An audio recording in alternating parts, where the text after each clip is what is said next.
Watak saya sebagai Pok Wana, seorang Tok Dalang yang hebat pada waktunya, seorang yang sebenarnya tidak berperi kemanusiaan lah. Pok Wana ni, dia sanggup buat apa saja untuk meletakkan namanya sentiasa di atas. Pada zaman dia, dia memang nak on top lah. Dia kalau boleh dia tak bagilah siapa-siapa yang nak duduk atas dia. So dia seorang dalang yang sangat ego, seorang dalang yang sangat-sangat gilakan kuasa, gilakan nama. So itulah dia Pok Wana. Cabaran dia satu, saya nak kena memahami cerita wayang kulit, memahami lebih mendalam cerita induk, cerita ranting. Lepas tu watak Pok Wana tu sendiri, dia memang yang mahir tentang wayang kulit lah. Saya kena belajar wayang kulit. Satu, saya kena belajar juga untuk nak buat persembahan wayang kulit tu sendiri. Alhamdulillah, berkat rehearsal yang kita dah buat tu, memang Pok Wana faham wayang kulit lah. Saya faham wayang kulit lah.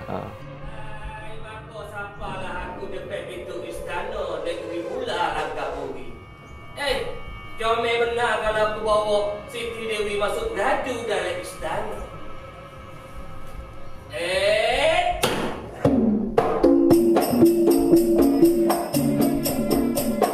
Visual untuk filem ni, saya tak tahu kenapa saya cakap. Saya tengok, walaupun kita shoot, sangat-sangat indah. Sedangkan saya tahu tempat tu. Tapi bila dah di dalam visual, bila kita tengok dah siap, memang saya rasa macam filem ni di satu alam yang lain. Dia macam fantasi pun ada. Sebab location dia sangat-sangat best lah. Satu lagi, ceritanya, saya tak pernah ada filem-filem yang bermain dengan wayang kulit apa sebelum ni. Jadi ini filem pertama yang memang ada involve dengan culture wayang kulit apa semua. Shot 1, take 2. Kemi, exit.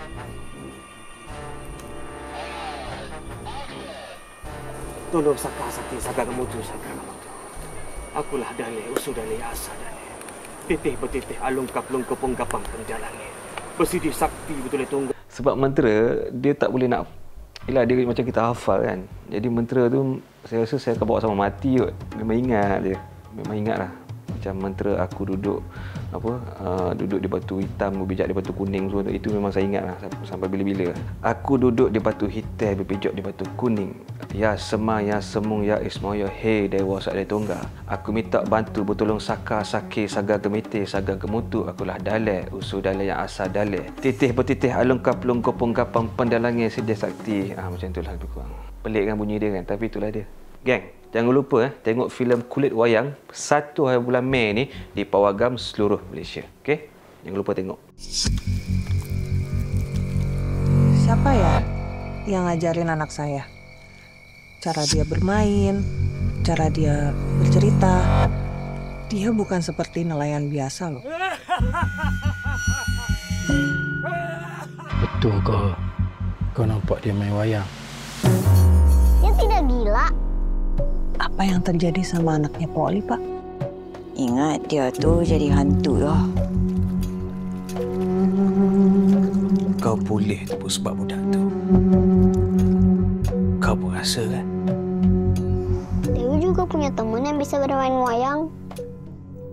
Sejak dari umur dia 12 tahun lagi, kita tahu dah angin wayang dia kuat. Ada bakat luar biasa.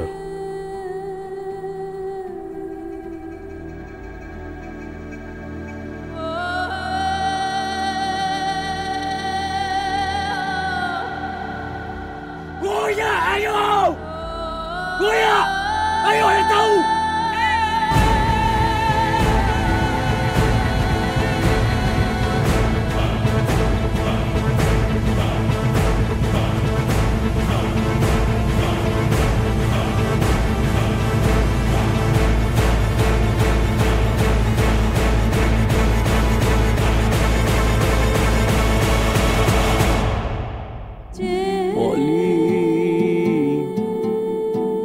Dia nelayan